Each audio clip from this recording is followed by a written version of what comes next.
Agri exports 3% decline అయినాయి due to Red Sea crisis వల్ల.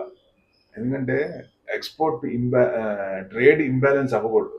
మనం ఏదైనా కంట్రీకి ఎక్స్పోర్ట్ చేసినా ఇంపోర్ట్ రెండు బ్యాలెన్స్లు అవ్వాలి. ఎందుకంటే వాళ్ళ రిజర్వ్స్ మన దగ్గర ఎక్కువైనా, మన రిజర్వ్స్ వాళ్ళ దగ్గర ఎక్కువైనా ట్రేడ్ ఇంబ్యాలెన్స్ అయిపోద్ది. అప్పుడు కష్టం అవుతుంది. సో ఇట్లాంటిది గవర్నమెంట్ కరెక్ట్గా ఎక్స్పోర్ట్స్ని బూస్ట్ చేయాలా, అగ్రి ఎక్స్పోర్ట్స్కి కొంచెం బేసిక్ సపోర్ట్ ఇవ్వాలా, కొంచెం ట్యాక్స్ హోప్స్ ఇవ్వాలా. అప్పుడే కొంచెం ఇది అవుతుంది. అంటే 3% డౌన్ అంటే $5.88 billion last quarter of ఫైనాన్షియల్లో.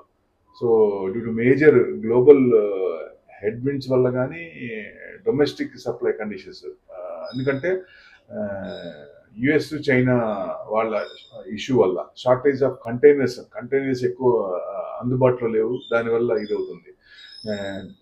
Logistics కూడా రెడ్ సీ క్రైసిస్లో ప్రాబ్లం వల్ల ఫ్రైట్ ఛార్జెస్ ఇంక్రీజ్ అవటం వల్ల ఇట్లాంటివన్నీ ఒక రకంగా తగ్గించినాయి అనుకోవచ్చు. ఎందుకంటే ఎగ్జాంపుల్గా మెయిజ్ తీసుకుంటే, మొక్కజొన్న తీసుకుంటే మన దగ్గర ప్రొడక్షన్ ఉంది కానీ కాస్ట్ పడిపోయింది. సో లోకల్ ప్రైస్ ఏమో ఎక్కువ ఉంది, గ్లోబల్ ప్రైస్ ఏమో తక్కువ ఉంది. సో అందుకని ఎక్స్పోర్ట్ తగ్గిపోయింది, బాగా తగ్గింది. ఇట్లాంటివి రాకుండా ఉంటేనే బెస్ట్.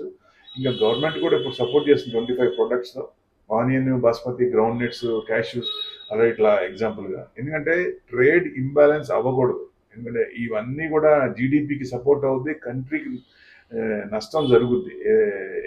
పెరిగితే మంచిది, తగ్గితే చాలా కష్టం కదా. సో ఇవన్నీ సర్ప్లస్ అవుతాయి మనకి.